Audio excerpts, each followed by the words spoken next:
If you haven't heard about Anchor, it's the easiest way to make a podcast. Let me explain. It's free. There are creation tools that allow you to record and edit your podcast right from your phone or computer. So easy. Anchor will distribute your podcast for you so it can be heard on Spotify, Apple Podcasts, many more. You can even make money from your podcast. No minimum listenership required. It's everything you need to make a podcast in one place.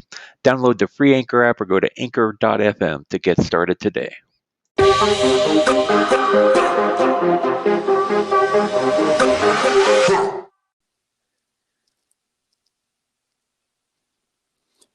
Okay, I'm feeling the way that I'm feeling myself. Fuck everyone else. Welcome to the My Name is Human Earth2.io podcast brought to you by E2.news. My name is Human Hazy. And my name is Human Kangy. And we're here to talk all things Earth 2 with you today. All right, well, I'm just going to jump right into it. So some big news that came out since our last podcast just a few days ago is the customer service ticketing system appears to have rolled out. And I've even seen some people have opened some tickets. So Hazy, have you had a need to use the new ticketing system yet? Or have you ever even had to reach out to support in the past? No, I haven't had to withdraw my $3 million yet. So. Got to let that grow a little more. Yeah, I got at least 10 million before I consider withdrawing. But no, I haven't used it yet, but I did check it out. We wrote a quick article on E2.news about it. It looks good. Hope it'll be interesting to see the kind of response time they have. I did see someone in the Discord general chat today say they received a response about 24 hours after they submitted. So that's probably an improvement on what it has been. Yeah, and I have not had a need to use it yet myself. I'm also waiting for my 8-figure withdrawal amount, but until then, my only experience, I reached out because of a glitched tile purchase that charged more than I wanted back in December, and I did eventually get it remediated, but it did take a few weeks to get a response and a few more weeks to get it resolved, and probably all things considered took like 6 to 8 weeks to finish. So 24 hours, at least for the acknowledgement email, is an improvement over what my experience was. Yeah, for sure. So obviously this is a good thing, but what do you think it means for the future of Earth 2? Well, I think anything, if they onboard the new staff quickly and those folks do a good job, I think you're going to see way more confidence and a lot more comfort from people in investing into this. If they feel like they're going to be able to, get their complaints or concerns heard fairly quickly by customer service, and if we couple that with the credit card withdrawals that are in the works, I think that increased confidence you'll see reflected in increased tile purchases.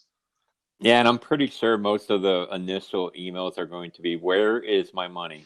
Yes, I'm quite sure there's going to be a lot of those. And I mean, you never know what level of honesty you're seeing in the Discord general chat, but there are a lot of people who have claimed that they sent an email and hadn't heard anything back for weeks. So if nothing else, a ticketing system has some sort of accountability and tracking mechanism that's a little stronger than an email.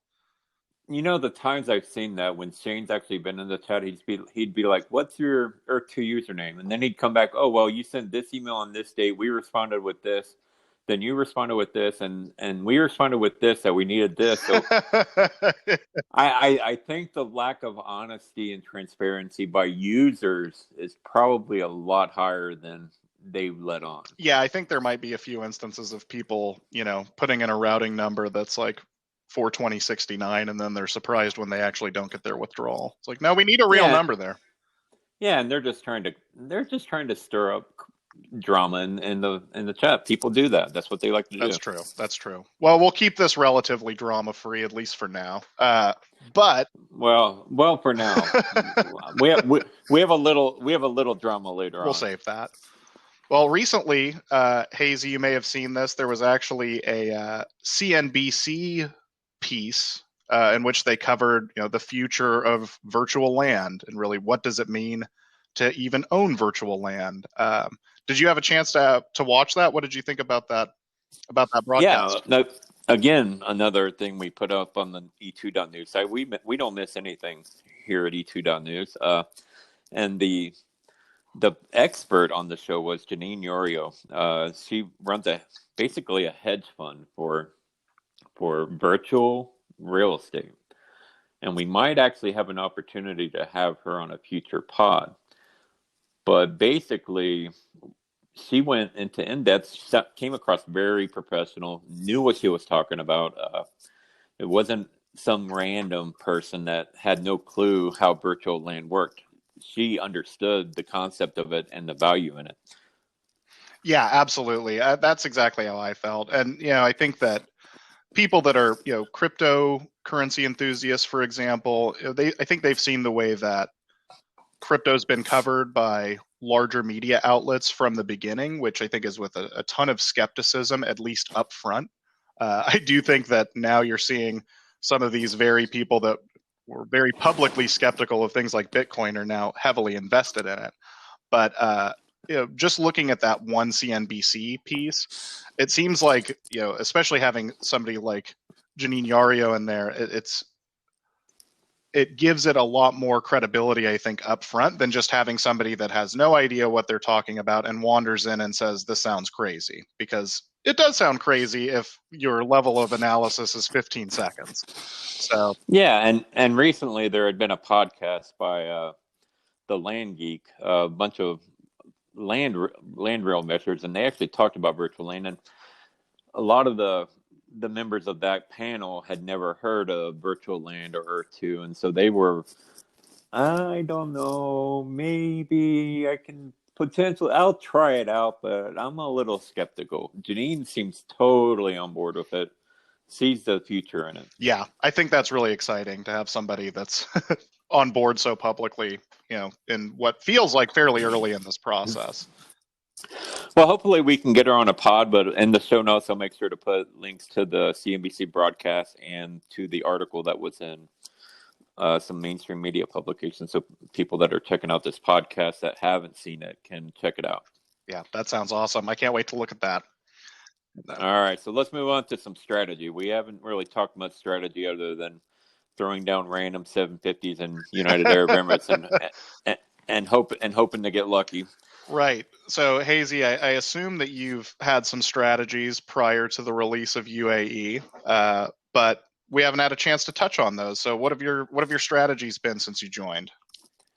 Well, outside of my first day, where it was basically, oh, that looks cool, let's buy it. We all have to have those first few hours. Yeah, so I definitely made some mistakes the first couple of days, and then I kind of did a little bit more digging and figured things out. Basic strategy for me right now, I don't buy new land unless I'm working on my Armenian Empire. But I look at discounts. Why pay $1 a tile for new land when you can go find Class 1 territory in that same country for 50 cents a tile? So I'll look for Class 1 discounts topping 35%. And lately, I've decided that their Class 2 and Class 3 has been kind of undervalued, and you can get some good Class 2 for 50, 60% off, Class 3, 60 to 70% off, sometimes even more.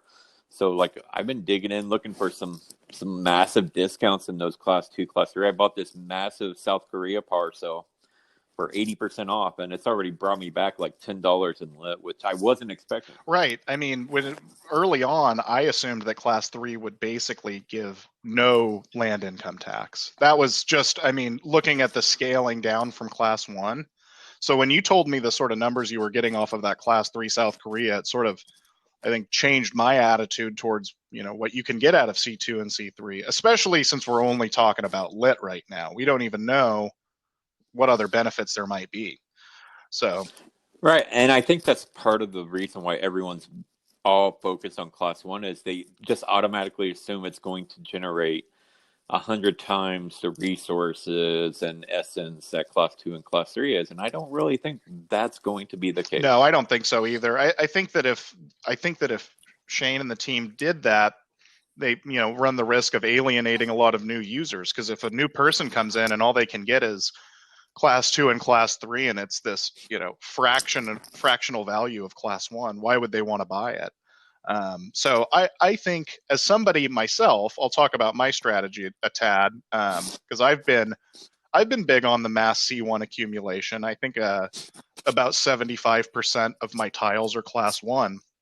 But when you look at some of these pricing differences between, a country like China that's got, I think none of their class 1 is currently under market value, and then you look at the C2 and C3, it just seems like a no-brainer that you'll get more value per dollar on those lower class tiles. But time will tell. We just don't know yet.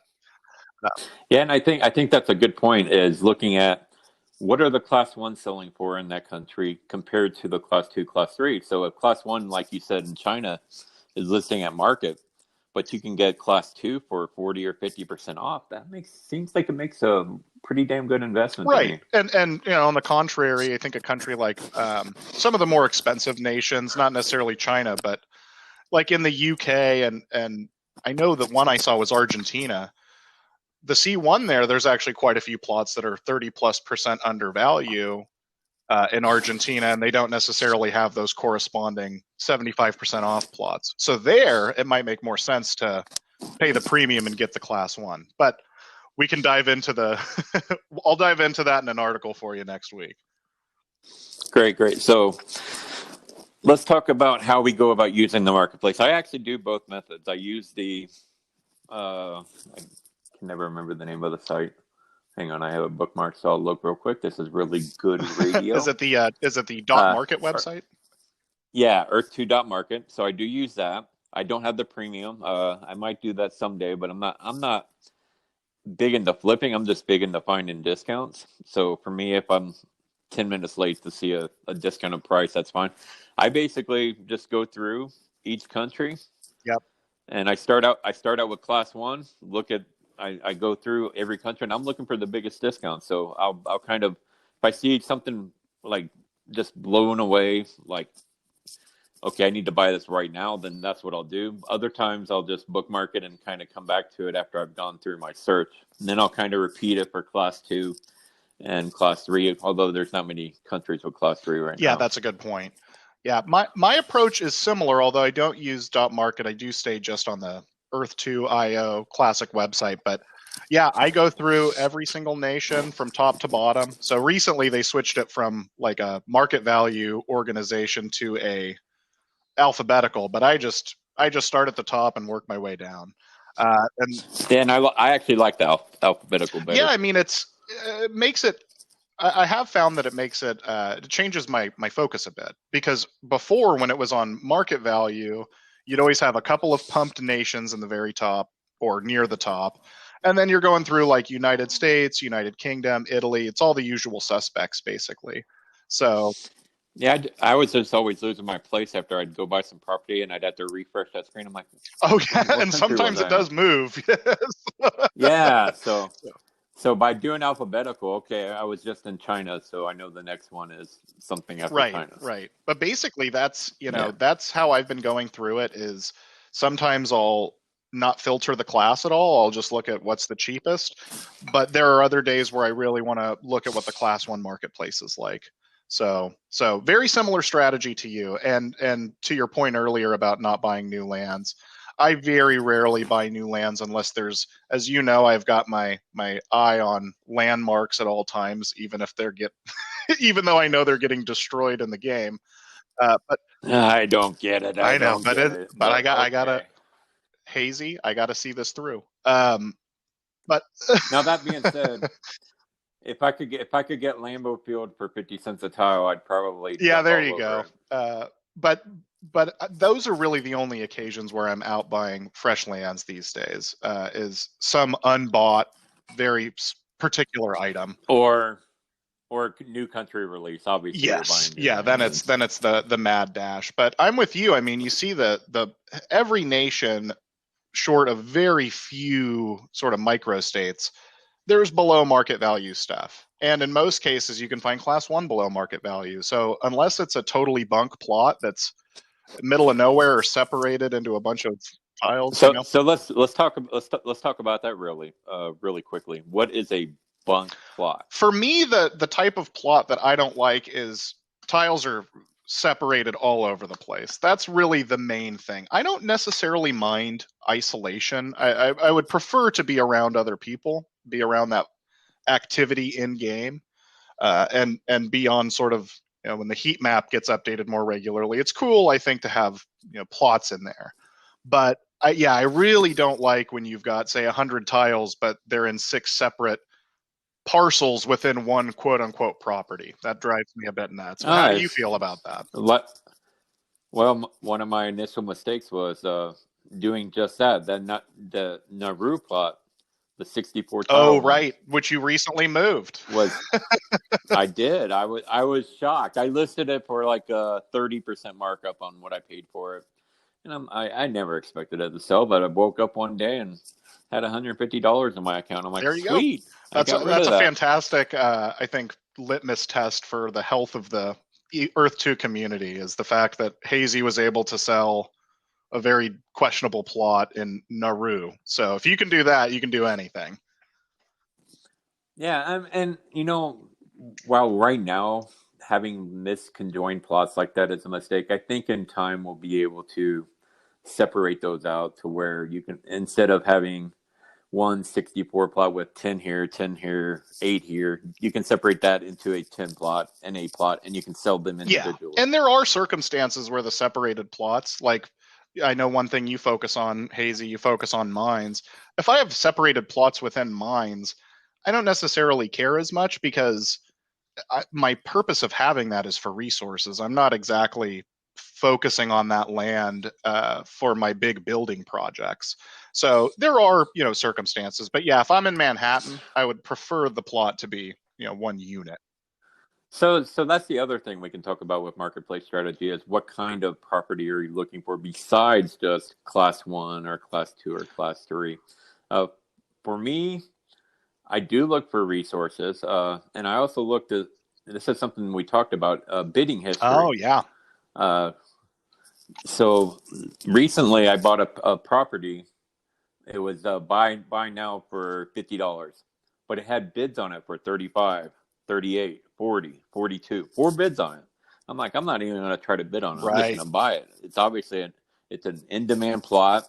So I'm going to take advantage of the fact that these people are trying to haggle over it, and I'm just going to get it. I mean, that's I think a really good strategy to, if you have that chance, because I'll be honest, I don't see a ton of plots that have standing bids, but there are people who will deliberately leave bids out there because they know people like us will see those and go, all right, there's some demand here.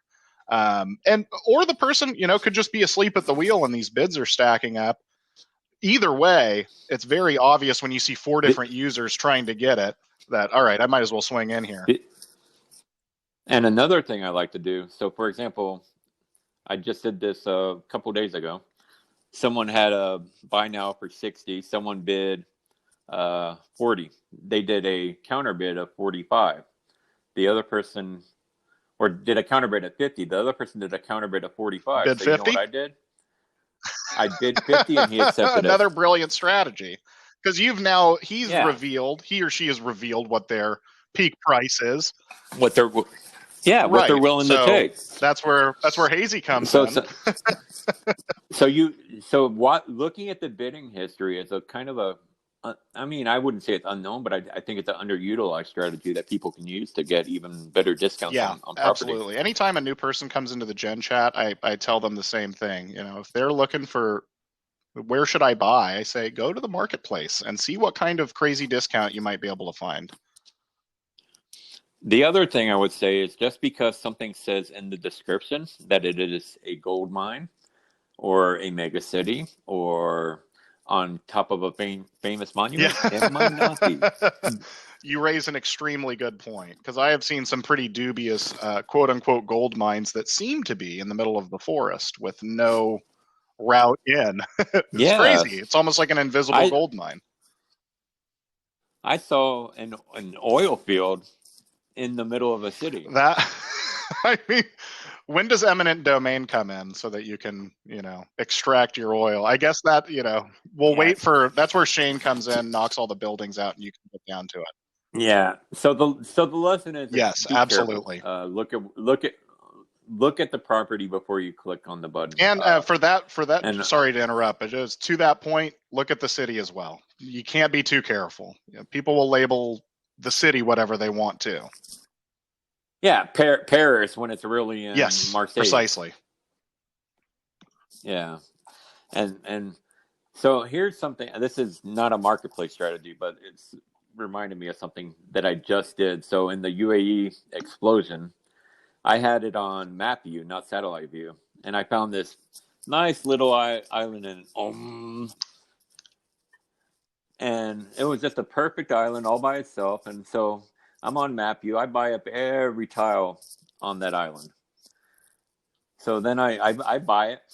Then like a day later, I go to look at my map, and when you go to your profile, it shows the maps. It shows the properties in satellite view, not in map view. And so it looked like it was on water. So I click on it, and sure enough, on satellite view, it's just water. So that begs the question: which one counts? So Shane, I believe, touched on this in the 1230 dev chat. I believe he recommended using the satellite view rather than the map view. But because I've been in the same situation, and for that matter, just on this water versus land topic, these tides, they do this thing where they go up and down, and what is land one day is water, or 1 hour is water the next. So I'm also curious how Yeah, those but work. why would it show up as an island on There the could be map? land just below the surface of the water. I have no idea. That's a really Yeah, good question. yeah, I don't either. Yeah, I'm kind of curious to see how that'll play out. I Maybe you mean, I just don't found an think. Easter egg, Hazy. Maybe you just. Yeah, yeah, it's a giant Easter egg. There we go. I'm rich. Now you can get your 10 million. But all right, so let's move on to something more All dramatic. right. What do you have in mind?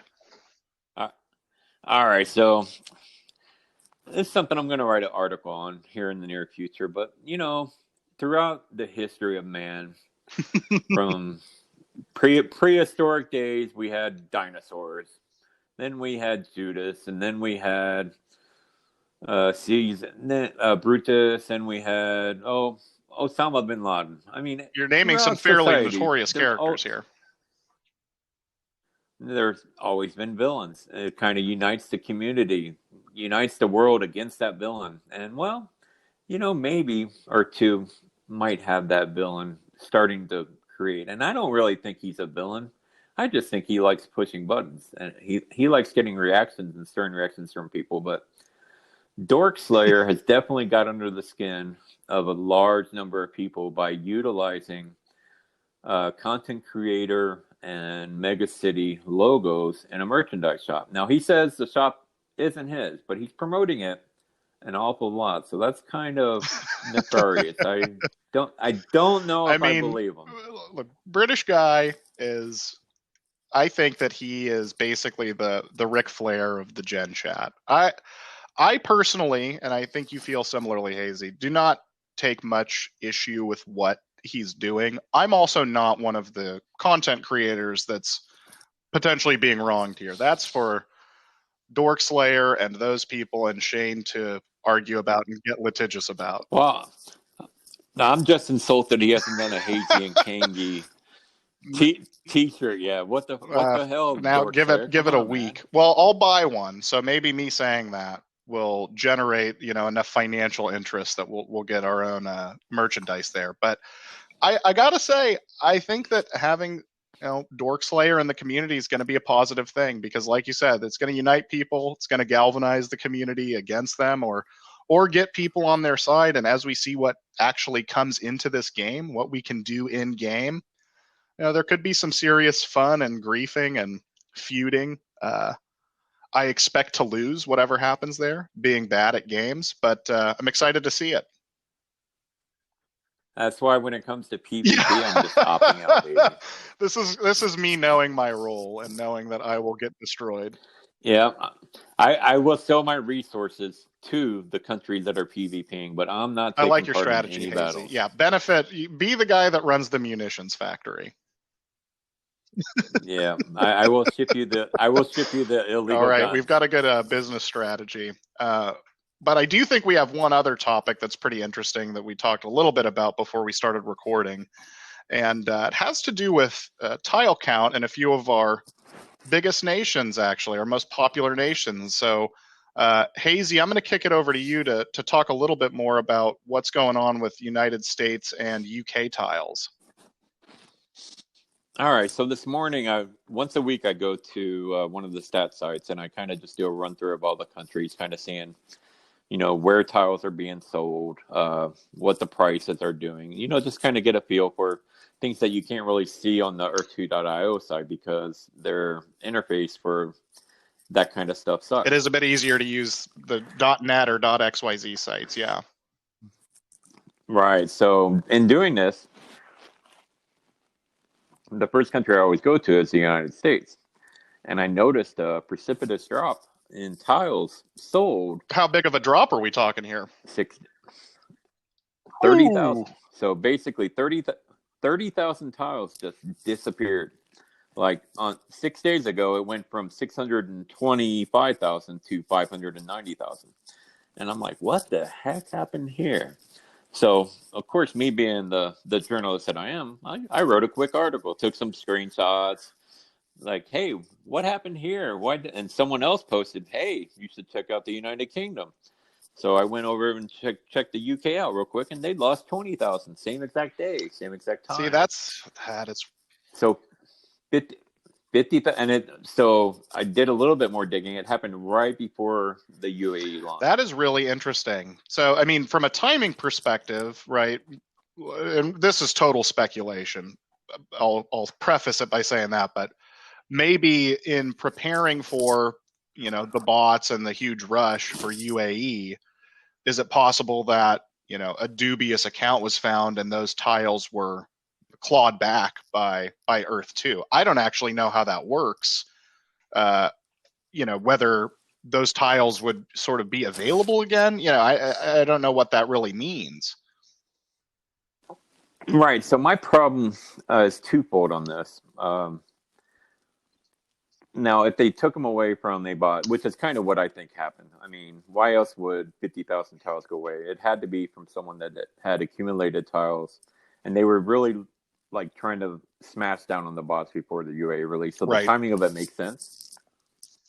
Now, my problem is the communication of it. Hey, we removed 50,000 tiles from, or there was other countries that had like 2,000 or 3,000 go away.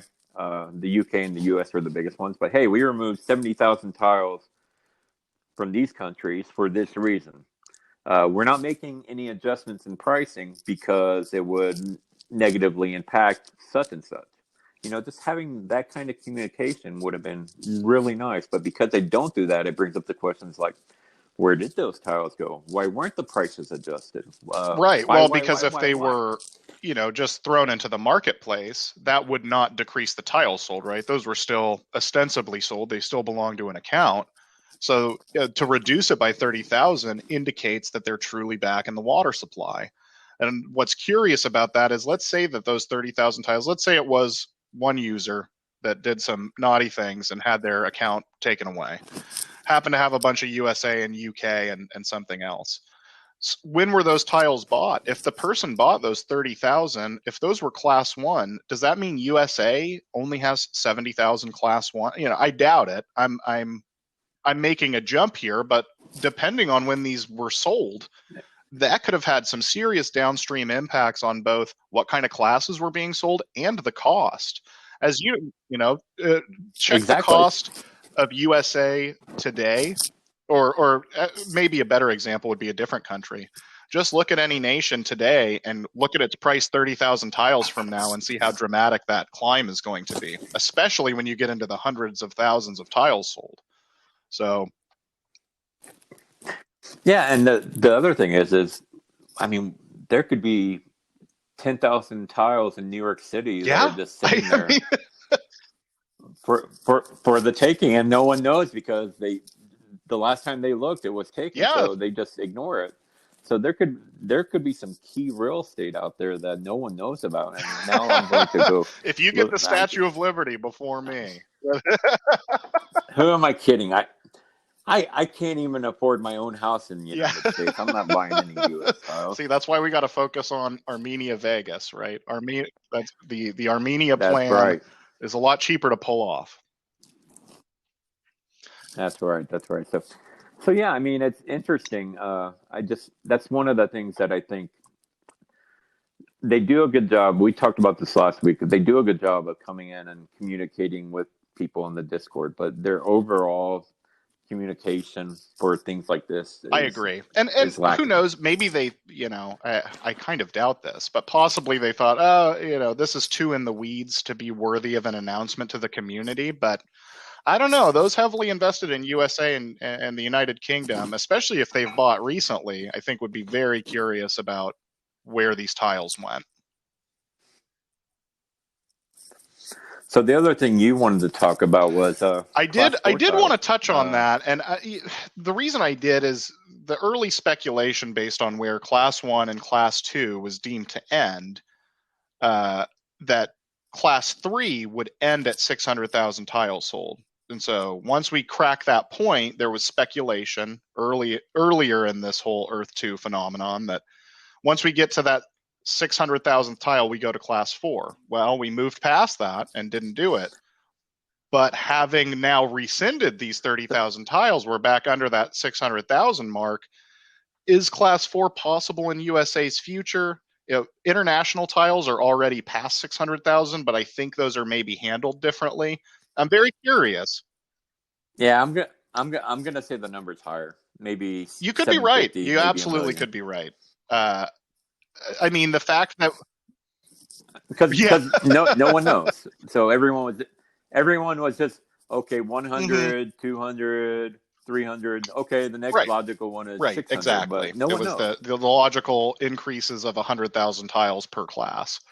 But See, yeah, because it went from 100 to 300 and they yeah, just assumed so that it would go. Yeah, I think it's going to be a higher number you though, might. like I mean, 750 or a million. it could absolutely be the case. What I'll be curious about is, and I know that people have run the numbers. Once you start getting close to 1 million tiles sold in a country, those are getting spendy. So it'll be interesting to see, who approaches a number like that That's first. the.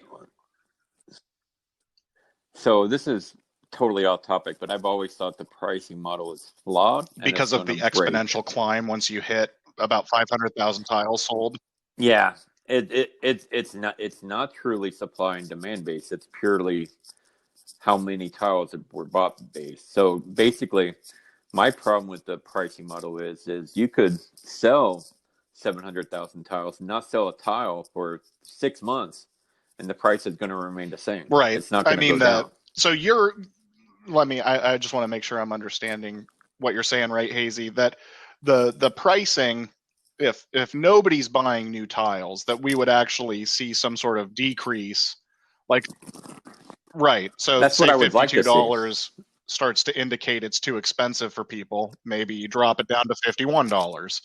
And yeah, you do a slow drop, and then when people start buying it It'll again, be it interesting starts to to go see that. back I up. could see them So adding something like that down the road too, because some of these expensive nations are plateauing. Like, how many tiles is Italy selling on a daily basis right now? yeah, and I mean, and I've seen that the U.S. sells like maybe 100 to 200 tiles a week, which in the grand scheme of things isn't that much, but when you are $52 a Oh tile, it's yeah, still I 10 mean, grand. yeah, you're absolutely right. The markup on those compared to other nations, even 200 tiles is a significant amount of money. But what could you do if the price was lower, right? Could you actually increase demand enough Yeah, to actually sell more tiles? But then to that and point, that's would the people that already bought in at $50 then get pissed? My answer is probably. yeah, but that's why I think it needs to work that way though, because I mean, you're going to get to a point where you're talking like when you sell a million tiles, Right, it's going to be $200 right. a tile, and so it just doesn't make Yeah, I sense. mean, and Uh, I'm sure that the team has had some very lengthy, complex discussions about the future of the pricing model, because it does just hit that point when you're already seeing it with USA, where each additional 1,000 tiles bought just makes it that much more expensive to try to get in. But But we'll see. We'll see. We're still early in this thing. You know, at the end of the day, I only bought in just over 3 months ago. So it's wild to consider where we Yeah. were then, consider where we're at now, and think about what the next 90 days might hold. I mean, we've got an Easter egg hunt that's supposed to be coming up. It's a Friday. Shane's announcement's probably being drafted as we speak. Yeah. No, I just looked. There's no Well, give Shane it. is I mean, typing. are you sure he's not included in the everybody is typing? I'm just kidding. Yeah. Yeah, so the thing, and we were going to do this podcast later, trying to wait for the Shane announcement, but we just decided we had enough to talk about that. We're gonna try to do this twice a week now instead of once a week. So we'll be back on Monday Oh or yeah. Tuesday with another episode, and we'll talk about any announcements and the subsequent fallout from Yeah. those announcements. So anything else? Anything else to I talk think about we're today, done or are here, we Hazy. pretty I much mean, done all I here? want to say is I hope next time I'm talking to you, we're talking about Essence news, we're talking about a Shane announcement, hopefully some resources, maybe even a new country. Uh, it might just be Easter Or eggs, Easter but you eggs. know what? I'll take that. That's that's my hunch That's is okay this with me. week's I'll just be going to be here either Easter way. eggs. All right, well that's going to be a wrap for this episode of the My Name is Human Earth2.io podcast, brought to you by E2.news. Thanks for listening, everyone. If you follow us, please give us a follow, a like, subscribe, any of those things. We stopped doing the music so we could be on more platforms, so hopefully that'll get us a few bit more followers. Thanks again, and we'll see you next time.